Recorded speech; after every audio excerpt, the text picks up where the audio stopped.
It's not sexy. It's not trendy. You're pulling them in, and then it becomes this, like, usually what I would say it would be a culture of older people doing boring things in a boring job in a boring industry. So it feels like almost like antiquated, like behind the times. It's not sexy. It's not trendy. This is like someone who could be my grandparent. And what am I doing here? I have a college degree. I went to college! Or I know what I'm doing. I'm smart. I had internships. Yeah, there's better things you can do than scratching your eyeballs out talking about policies, terms, and conditions day in and day out.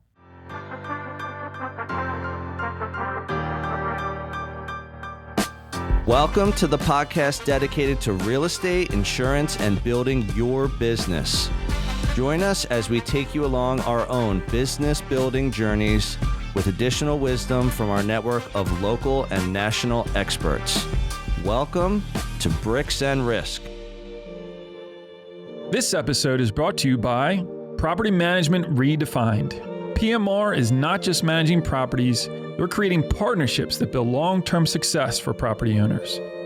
John and his team can be reached at manage@gopmr.com or by phone 267-753-6005. Tim. Yes, Sean. Who's a good client for PMR? Property Management Redefined is looking for property owners who value three things: accountability, reliability, and a results-driven approach. They want to maximize returns, but still provide client and tenant satisfaction. There's a lot of property managers out there. Yes, there are. What does PMR do really well? Biggest thing is they're seamless and they're worry-free. So with that approach in mind, it allows the property owner to put their trust in PMR and know that the results will be there. The other thing I think a property owner is really going to value because they do it so well is that they have a local expert team, boots on the ground, managing your properties and your tenants' expectations every day so that you feel good about your investments. We have millions of listeners out there. Tens of millions. If they want more information, how do they find PMR? Right here, guys. Reach out to John Sachs and his team at Property Management Redefined. We'll take good care of you.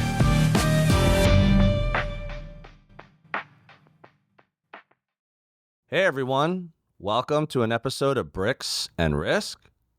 I'm Tim Garrity. And I'm Sean Mooney. How's it going, man?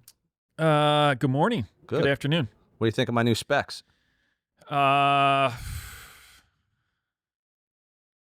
No comment. Oh, sorry about that. I just wanted to talk about these bad boys. What are these? Why are they here? Why was I wearing them as glasses? What are they? Stickers. Stickers. So we talked about this on a couple episodes now. So we've already had some takers. People have asked we mailed for them these. out. Pretty cool. If you walk around Manayunk, you will see them. You will see them. But what's the deal with these? What are we doing? We are going to mail them out. So if you email the show, DM the show, hit us up, and we'll send you a little care package with some B&R merch. Now, if I know you, I can find your address. Forewarn. You don't even need to tell us where you live or who you are. That's true. So even if I don't know you, I can find it on Forewarn. You're right. Okay, cool. So if you want a couple of these, let us know. Water bottles, refrigerators, laptops, garage fridge, cell phone, glasses. Good to go. All right. What are we talking about today? Today, we're going to hop into sales experience, and how inexperience in an industry can hurt you in your career. So this is funny because I thought this was only going to be about real estate. No. But what I just learned about 60 seconds ago, actually maybe 2 minutes ago, was insurance doesn't really have much of a barrier either. And by barrier, look, I'm putting this loosely. Passing a test in real estate and insurance is not easy. So let me preface it with that. But as far as saying like, hey, I'd like to get into real estate, or hey, I'd like to get into insurance, it's really not that hard and it's not that expensive. So let's dive into this. What I'll do is I'll start this one off with real estate. And let me start off with the stat that I've beaten to death, which is 87% of real estate agents or realtors, whatever you want to call us, they get in and out of the business in 5 years or less. Yeah, it's a pretty, I mean, I don't know if there's much industries that have that type of fallout in that period of time. Like, it has to be one of the highest. Aside from yours, what's insurance? Insurance clocks in at 90? 90%. 90%. Again, these are loose numbers. We're finding them roundabout. Gemini helps you out. You check a couple websites. I mean, come on. This isn't in like a textbook. But over 3/4. Like that's still a dramatic number that It's is insane. Coming in and going out in a short amount of time. All right. So before I dive into real estate, from an insurance perspective, what's like one thing that you see that new people do wrong? It could be mindset. It could be choice of where to work. That you think that statistic is accurate. Is there something that comes to mind? I mean, a couple things. One, I would say that, so if you could work for a carrier, right? And it's a boring industry, right? Insurance, nobody's like, oh, I really want to go and work for an insurance company. Like, that doesn't happen. So I mean, some people do. What if their grandparents were in it? They're like, oh, I want to do this. no, Okay. that doesn't happen. Okay. So you have like a boring industry, you work in a boring job, and you go work for an insurance carrier, and like that, you go in, you graduate college, you need a job, you go get a job, and then you're like, this is boring. I'm gonna get out of here. I gotta find something else to do. So I think there's probably a lot of that when you talk about corporate jobs and the carriers. The other thing too is insurance agencies. Insurance agencies, by and large, are usually owned or run by older people. So it has a high average age. Yep. Just like real estate. Just like real estate. So attracting young people to come in to then go work for an agency, a brokerage, you're pulling them in, and then it becomes this, like, usually what I would say would be a culture of older people doing boring things in a boring job in a boring industry. So it feels like almost like antiquated, like behind the times. yeah. It's not sexy. It's not trendy. It's like, this is like someone who could be my grandparent.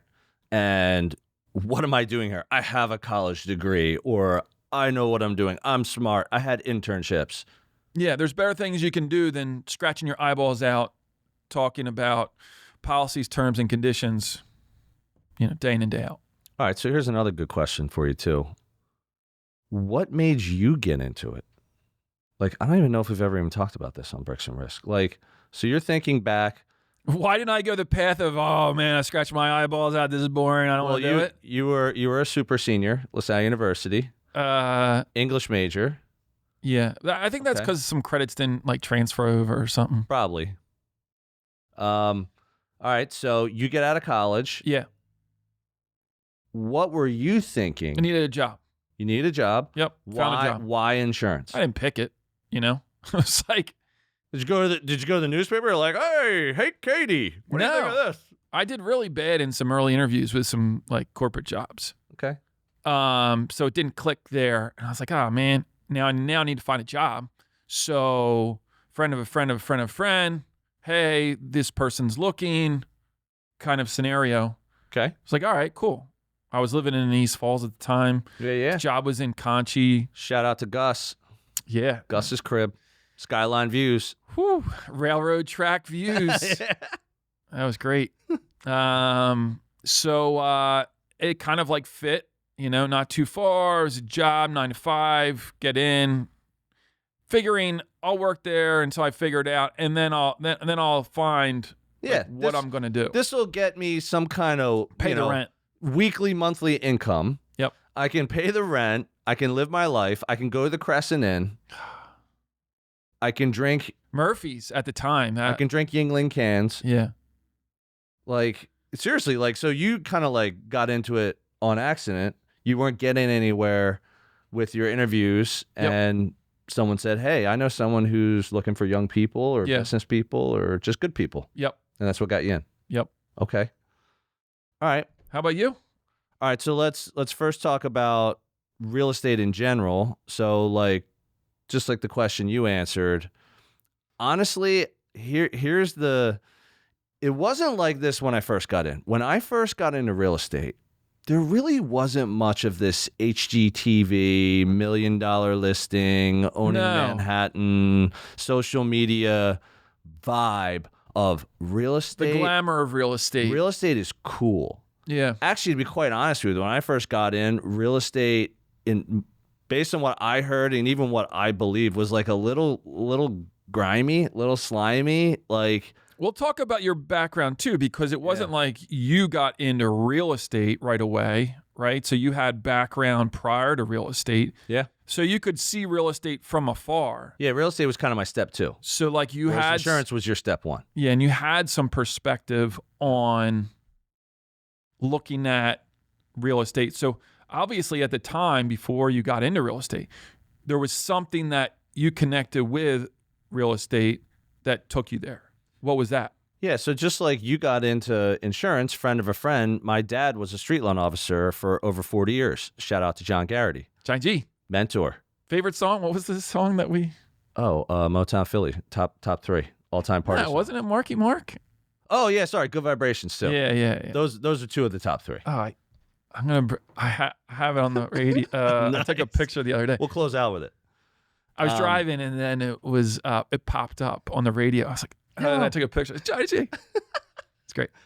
So he was in, 9/11 happened when I finished college, and there was nothing. Stock market crash, jobs, nothing. So I'm hustling in a restaurant.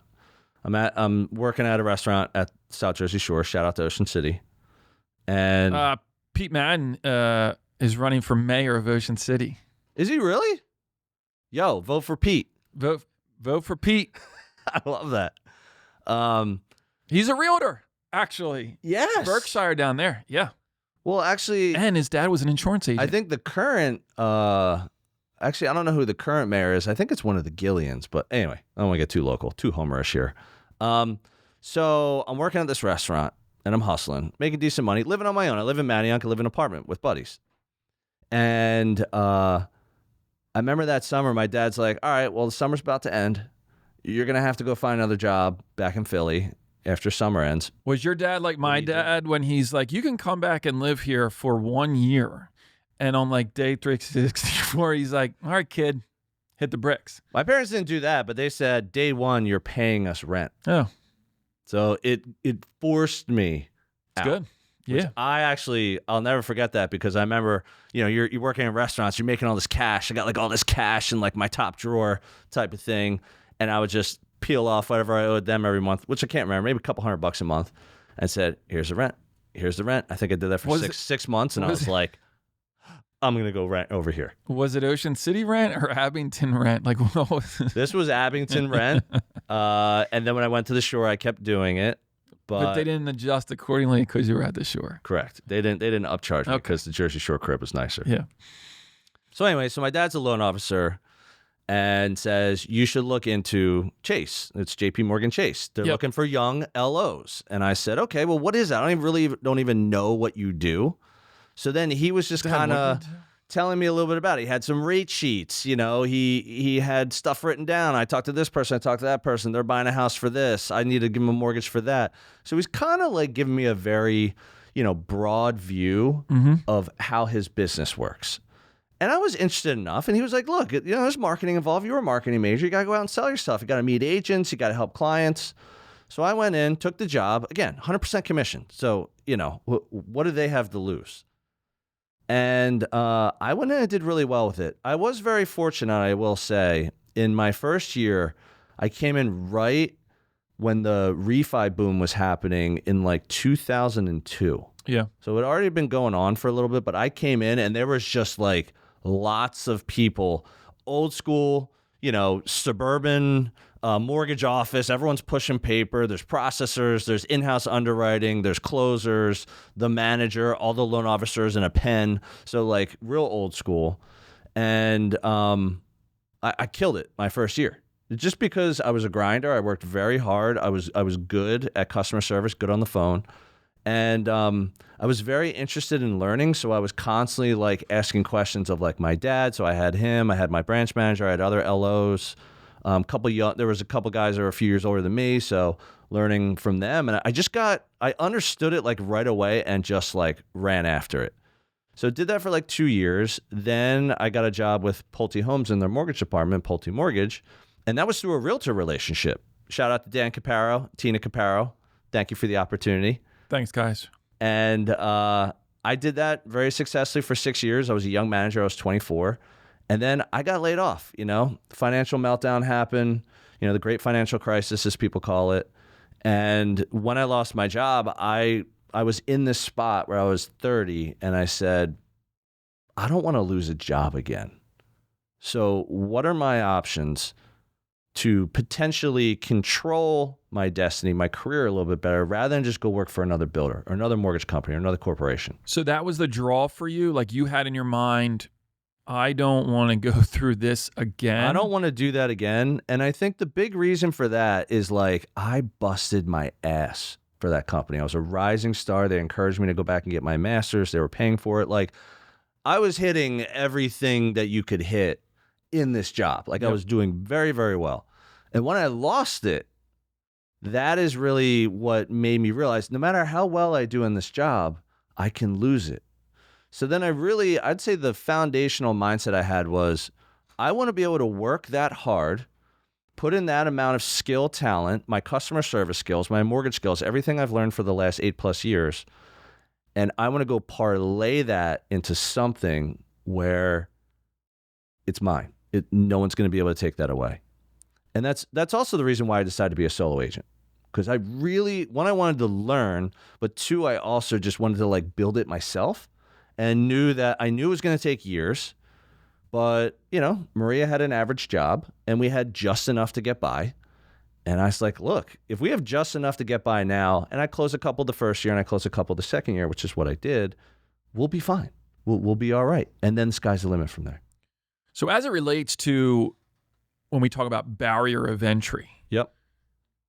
How do you relate that in your situation as to, did it have an impact? Was it applicable? Like, talk about that a little bit. Yeah. Going to like the topic, like why like sales inexperience can hurt an industry, which is basically our topic here, is that both real estate and insurance have low barriers of entry. Low barrier of entry meaning it doesn't take a lot of time to get a real estate license. It doesn't cost a lot of money. And you can just keep taking the test. Like take the test a few times if you have to. As soon as you pass it, boom, you're off and running. We're talking about sales. Correct. Because that's your step. That's your first step. You can work in real estate and insurance.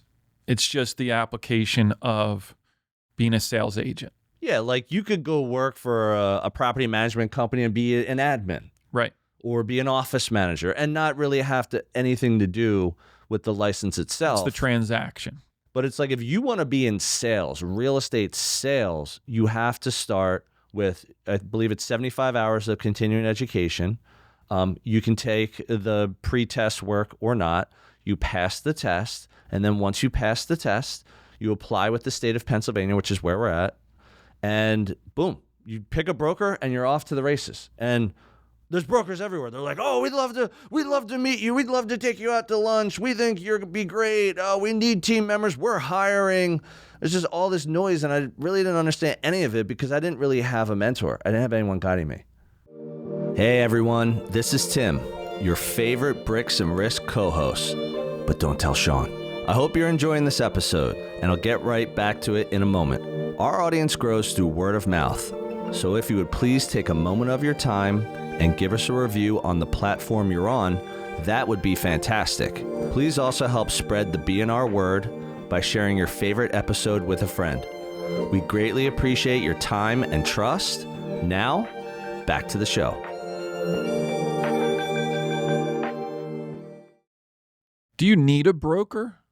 Like you can't just say, hey, I'm going to transact business? Yeah. So basically, when you pass your test, the only test you can really take, well, there's a couple, but if you want to be in residential real estate sales and represent clients on resale and new construction and everything else, you need to take the 75 hours, pass the test, then you become a real estate salesperson in Pennsylvania. Yeah. As a real estate salesperson, you need to hang your license under a real estate broker. So that's someone that has taken another level of classes, passed another test, and now they're managing something. It could be a party of one or a company with 30,000 plus agents like Real. Okay. It Yep. could be one or the other. Yeah. Doesn't have to be local, can be national. So as that salesperson, you have to choose a broker to hang your license just so you can practice, because they're the overarching body that manages the liability for you being an agent. You're not an employee. You're a 1099 independent contractor with that brokerage. Yeah. So that's the structure. From an insurance standpoint, which I just found this out, I said, well, what kind of class hours did you have to take? And what did you tell me? Nothing. No. Nothing. You know, are you You're like, yes, no more school. how did you wind up in insurance? Oh, I found this place where, You know what? I had They a didn't pulse, even I have to fogged a mirror, and they hired me. yeah. Now, I will say, you have to pass the test. And I don't actually know what it is today, to be 100% Might transparent. be a little different. Actually, real estate has not changed that much. Yeah. But I bet you mortgages have changed. I bet your insurance has maybe changed a little So bit. let me say this is the book that you have to study for. Like, so the test is, I don't know, 200 multiple choice Yeah. Through the state, same exam. thing. Yep. The book is like that. It's dense insurance material. So to think that you'll go and just sit for a test and pass it without doing any work, Right. probably not. Is there someone out there that did it? I'm probably sure. Okay. But you do have to put some time in, obviously, to digest the material Yeah. in order to pass. So it may not be required. I think there was a 24-hour thing that you had to do to like take a pretest, to pass the pretest, to sit for the test. So there might be something like that. But in general, you pass the test, you become licensed. Here's a question. Does insurance have a state portion as well as a national portion, or was it just like one test? Yeah, so there are no, it wasn't state specific. It's there's the first part is just about licensing and like who can be they have a carve out for that. Yep. That's always part of it. But Okay. then it becomes just a standardized test, not geographical, not anything to Pennsylvania. It's the test. All right. So real estate, more specifically, sorry, I'm just fixing my mic here. Take your time. Real estate is interesting because it's kind of two tests in one. So they treat the state test, okay, these questions only apply to Pennsylvania, let's say, just like they would any other state. Yeah.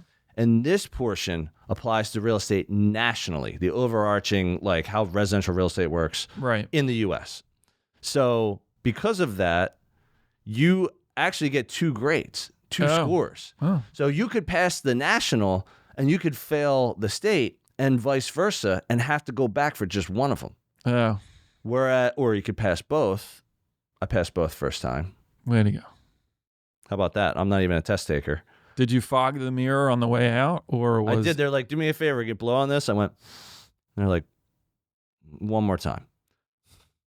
Good. Okay. So real estate's a little bit different. You have to understand how real estate works in Pennsylvania. Right. Because you can only practice in Pennsylvania makes sense. unless you want to go get licensed in another state. And then you also have to understand real estate on a national level. I think with insurance, it's a little different because it's more just policy driven, right? So like Yep. a policy is a policy is a policy, whether that policy is in Pennsylvania or Delaware, Ohio, it doesn't really matter. It's just more policy language that you have to understand rather than in PA. Then there's what certain- happens in Pennsylvania? Yeah. Yeah, that's interesting. All right, so let's talk about why this is technically, not the most ideal way to get into our industries. And here's how I'm going to preface it. Go ahead. it's because of the failure rates. Now, again, I'm not saying because the low barrier of entry is the only reason why the failure rate is high. That's not. That's one reason. A lot of it is in the structure of real estate, in my opinion. I could go on for a week about this. But having it be a trendy thing that people see all over the media now, TV, social media, Netflix, like everything, it seems much easier on TV. And it seems cool. Like, people are interested. Like, people like real estate. They like homes. They like big buildings. They like touring things. Like, what does it feel like? Is it modern? Is it traditional? Like, real estate is a vibe. Like, people get into it, whether you have a real estate license or not. Maybe I should reach out to HGTV and see if they want to, start an insurance trend. You know what? That would actually be a pretty good idea, because you would be the poster child for having a sweet insurance show on HGTV. Be like, just like our performance at the Ambler Theater. Yeah, that was pretty cool. But take insurance and make it sexy. So yeah, make it cool. Netflix, if you're listening, I'm available. It could be the next thing. Fly me to the Mooney. That's yo. I like that one. It's good. That's pretty good. Yeah. So, all right. So again, talking about low barrier of entry, testing is one. It doesn't cost a lot of money. It doesn't take a lot of time. Yep. So in real estate, for example, in 6 weeks, I took all my classes, studied, passed my tests. I'm on the street, and they don't even care what my background is. I'm lucky I had a mortgage background, because I felt like I was a little bit more prepared than someone else who didn't have that. And, I could just go out and meet someone. They're like, hey, I want to go buy a $500,000 house. I'm like, I can help you. Yeah. I've never even shown a house before. Yep. But I can help you. And then there's people, well, you get training, you get this. It's like, not really. You really don't. You can go to training. You may learn something, but there is no formal system. The state's not really monitoring. Okay, now that you're licensed, what are you doing so you don't screw it up for someone? Well, I guess it's inherent that you're working with a broker. Yep. And the broker is going to guide you and steer you and answer all of the questions as you proceed with sales. So I'm going to give a really good example here. Let's say we're 20 years ago, okay? We're back to the old school real estate residential model where you had offices on main streets, and people used to look at the window, they look at all the listings, and then they walk into the office. And there'd be probably an administrative assistant there, and the person would say, hey, I would like to talk to a real estate agent about buying a house. I saw something on the window that looked interesting. And the admin would say, oh, hold on a second. Let me get one of our agents for you. And they would go in the back, and maybe they would be taking turns, or maybe it was floor time. It doesn't matter what it is. And they're like, Tim, you're up. And this is the first person I've ever talked to about residential real estate in my career. But the admin doesn't tell you that, and the storefront doesn't tell you that. So then I come out, and I'm sharp. Hey, Bill, how you doing? Nice to meet you. I'm Timmy. And we start talking about real estate, and they're like, I saw that one in the window. Cool. When would you like to go see it? How about tomorrow? Great. I got your information. I'll show you that home tomorrow. I schedule the showing. I meet him there. I take him through, and I want to buy it. This is what happens. This is reality. This is and this is what people didn't know back then, because you couldn't really look someone up and be like, how long have they been doing this? What are their Google reviews? Have they sold anything? Where do they work? Do they have a website? Are they on social media? The nice thing about today is there are some consumer checkpoints, let's call them, that they can go do their research, and just instead of saying, hey, Timmy was a nice guy, they can look me up and say, yo, he's actually doing stuff, or he's been doing this for 16 years, or he ran a brokerage, or what? He's on a podcast with this really good-looking guy that just unbelievable. He wouldn't be friends with that guy unless he knew what he was doing. I'm no Dash Riprock, but I did get a date to my senior prom. You did,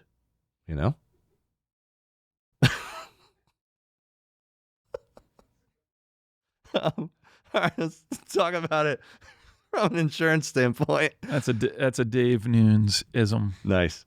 Shout out to Dave.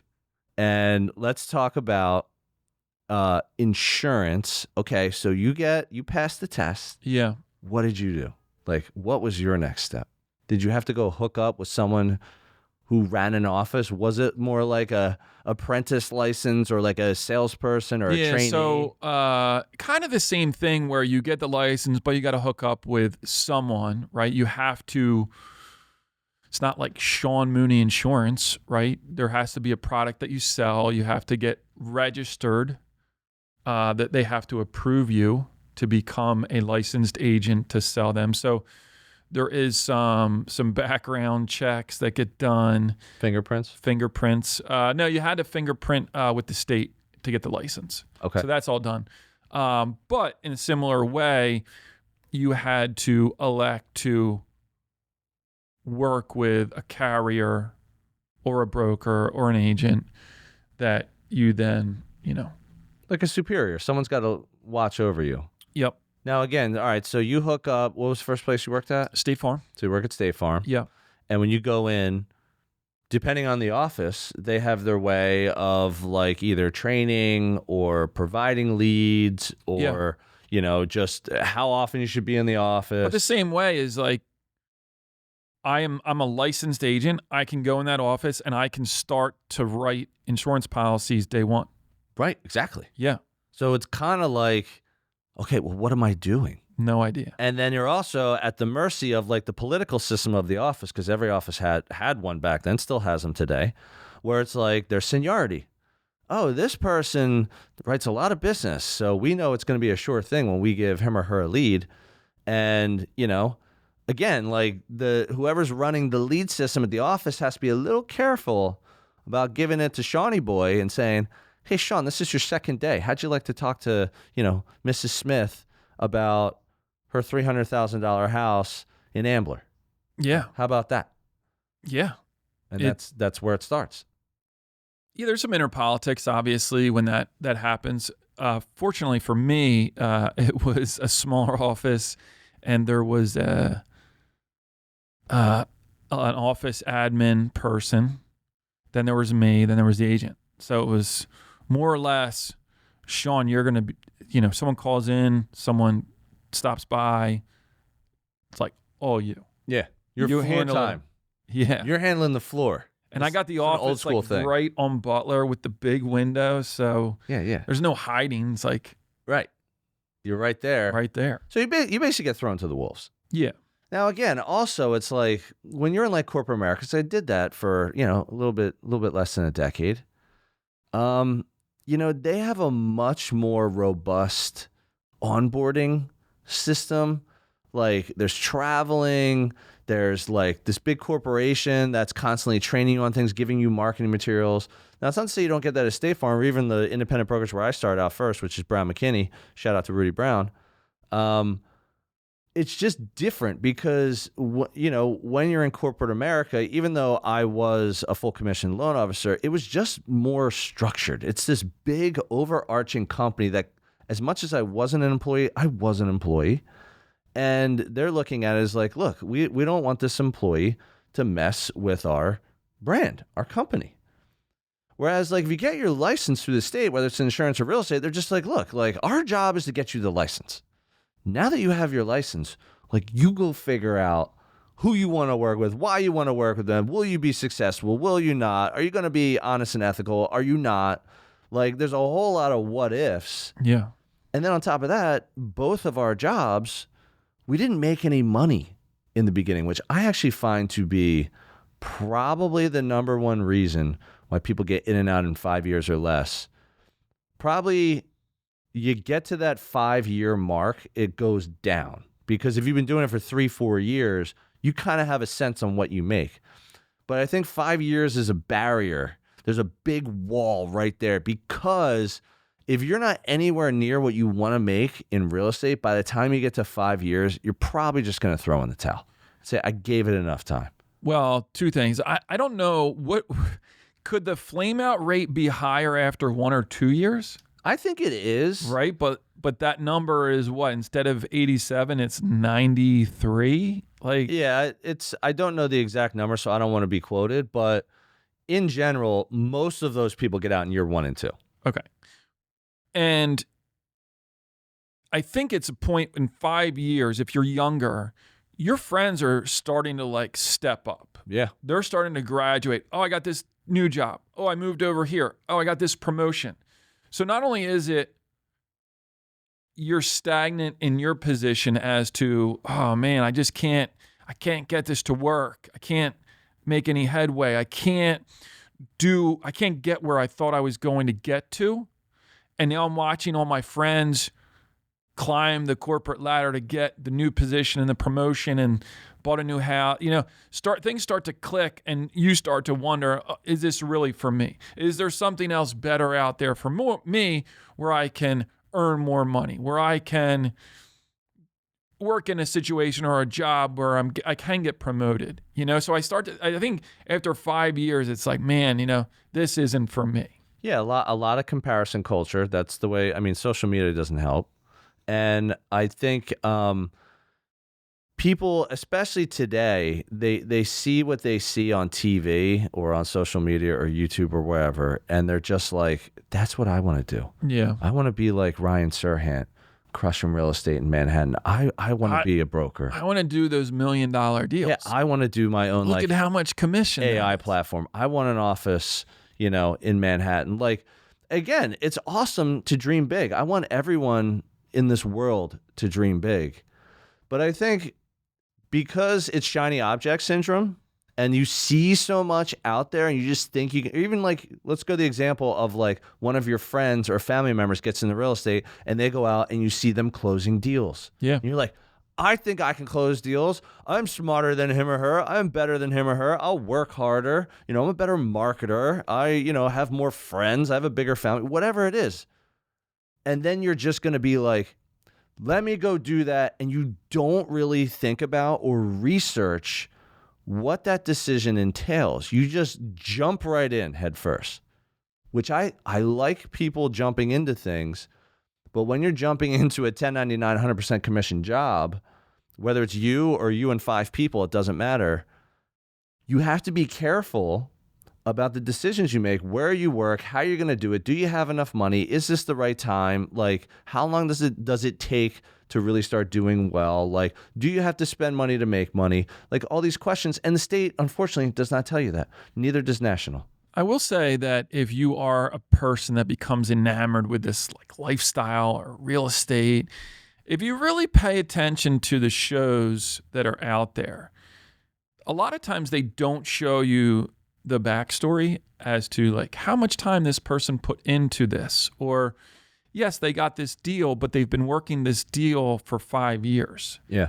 You really need to pay attention to the smaller details.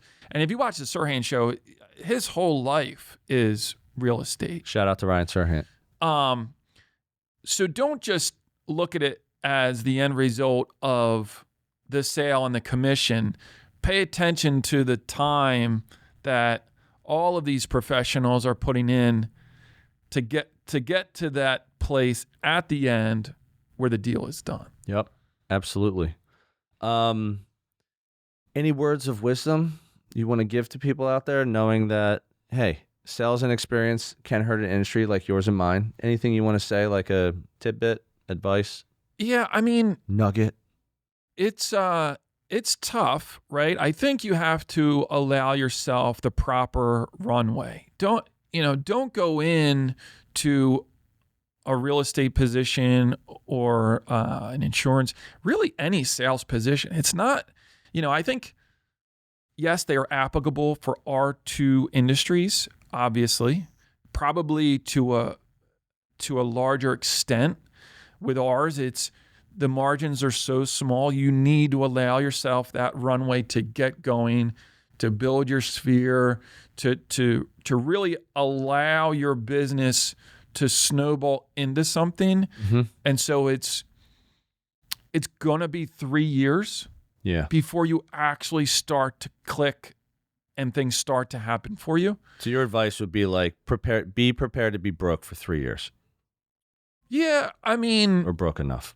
listen, I think you have to be, you have to have a realistic view, right? It may require you to have another job. It may require you to not have the fancy car or, make some concessions in your life with your lifestyle to want to get to a position a couple years from now where you're in a really good spot. So that's what I would say is be realistic about it and be willing to do some things, have some sacrifice, work another job in order to carry you to get you to that point where things do click and your business is going. It's awesome. You? Like what's, Yeah. from a real estate perspective, new agents or someone that's thinking about getting into real estate, what's your kind of wisdom that you'd lay on them to be successful? Let me give you a good analogy here because you know how I love to do that. Yeah. So I just wrote that podcasting article for Inman. Shout out to Inman. Yeah. That was great. Thank you, man. In one of the big steps I gave 5 steps on how to successfully do a podcast and like keep it going. And one of the steps I gave was banking content. When you start, like create a bunch of content and stockpile it away. Like put it somewhere. So you have, I think I said, if you're going to do it weekly, you should have 3 months worth of content, 12 episodes. Yeah. If you're going to do it monthly, you should have like 3. Again, either way, you got about 3 months worth of content. Yeah. And the reason I said that is because that allows someone to have a life, make mistakes, miss a week, but still remain consistent. And if you start with all that content, it's doing exactly what you just said. It's delayed gratification. So how that parlays into real estate is, you know what? You're going to have to save some money to get started. If it's just you, especially whether you're renting or owning or even living at home, you need to have a life. Like you need to be able to live because being social is also part of real estate, and you should be able to live. Like it shouldn't be work all day, all night, no life. And you're just working every Saturday, every Sunday, and you have nothing going on. So if you save money with whatever you're doing, and again, like let's say you get laid off from your job like I did. You know, I had Maria and she had another job, so that was kind of my safety net. But still, let's say you get laid off from your job and you don't have a significant other, like go out and wait tables or drive Uber or Amazon or like do something where you can bank 3 or 4 months worth of rent, worth of lifestyle, worth of car payments, student loans, all these things that people deal with, credit card payments. And then while you're doing that, prepare yourself to get into real estate. Like take the classes slow, study for the test, pass the first time, don't waste your money. You know, start to research real estate agents in and around your area. What are they doing? Like, what's the average age? Like, who's dominating my neighborhood? Like, these were kind of some of the things that I did. I did a lot of research while I was getting into real estate. And that's just the way my mind worked. I wanted to be prepared. I'm a grinder. I'm a hustler. I'm just going to like look into it and understand it so that when I pass my test, like I feel good about starting day one. So definitely it's delayed gratification, save your cash, like prepare yourself to get in this, whether you got a significant other or not, and know that it's going to take a few years, 2 to 3 years easy to get it moving in the direction you want it to move, just to get it moving. And you're probably still not going to be making the money you want. Maybe that's the reason why. So very easy to get. This is actually the point that drives all of this home, in that it's very easy to get into these industries. Mm-hmm. Super easy. Yep. You can do it tomorrow. But there's a giant moat between getting in and being successful. Yep. That's a really good way to put it. And that's why these numbers are so high, because you can't correlate the entry in and the success. They're not like here and here. And there's no back system in place to make sure you are going to be successful. It's really up to you. It's here and here. Yeah. Like you need to take getting in and then to get to the point where you're successful is a giant leap. Yep. And it's on you. which most people are not built for that. They need a reliance on the system. They need a reliance on their team members. They need a reliance on the corporation, how everything else the is salary, the boss, whatever. Right. So maybe that is why people get out, because to become successful is so difficult. I love it. Go ahead and shut this one down. All right, folks, thanks for sticking with us. We talked about the stickers. If you hit us up, we'll get the little care package out to you. Just shoot us an email, bricksandrisk@gmail.com. Get us on a DM, Instagram. Find us on YouTube, LinkedIn, great community there. Send us a note. And thanks for joining us today. That's all we have for this one, folks. Thanks for tuning in again to another episode of Bricks and Risk. See you next week. Thank you for joining us on another episode of Bricks and Risk. Our goal is that you walk away with 1 or 2 valuable nuggets, and we greatly appreciate you sharing your time with us today. You can find all BNR episodes on Spotify, Apple Music, YouTube, and anywhere else you get your podcast content. Until next time, keep learning and keep growing.